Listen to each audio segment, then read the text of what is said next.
Hello everyone, welcome back to Biomasti channel.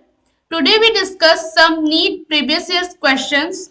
So our first question is serum रक्त से भिन्न होता है, इसका क्या कारण है? ये क्वेश्चन नीट 2016 में पूछा जा चुका है।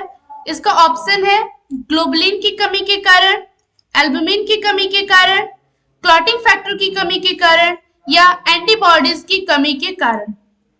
तो इसका सही उत्तर हो जाएगा क्लॉटिंग फैक्टर की कमी के कारण, क्योंकि जो ग्लोबुलिन होता है वो हमारे ब्लड और सीरम दोनों में प्रेजेंट होता है।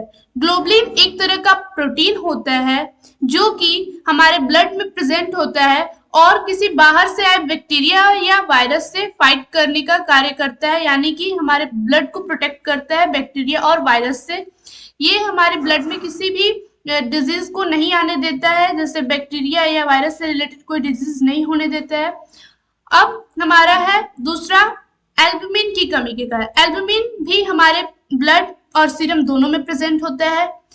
एल्बुमिन भी एक तरह का प्रोटीन होता है जो कि ऑस्मोटिक बैलेंस को कंट्रोल करता है, यानी कि हमारे फ्लूइड में कुछ हमारे जो ब्लड फ्लूइड होता है उसमें कुछ फ्लूइड होते हैं जो कि ब्लड वेसल से बाहर जा सकते हैं, क्योंकि ब्लड वेसल्स में पोर्स होते हैं। तो जो एल्बुमिन होता है उसको वो बाहर जाने से कंट्रोल करता है, बैलेंस रखता है, यानी कि फ्लूइड को हमारे ब्लड में बैलेंस रखता है।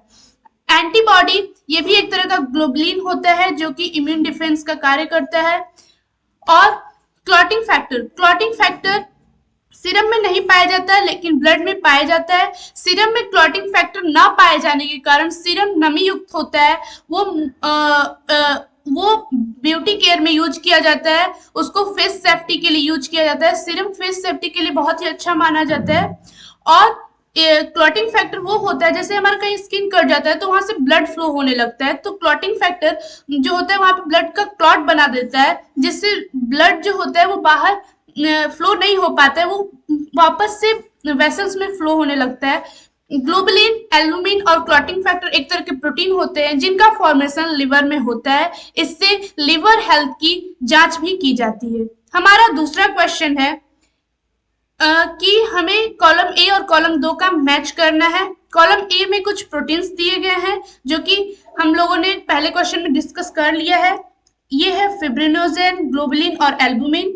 और दूसरे कॉलम में उसके कुछ वर्क दिए गए हैं, ऑस्मोटिक बैलेंस, ब्लड का जमना और डिफेंस मैकेनिज्म।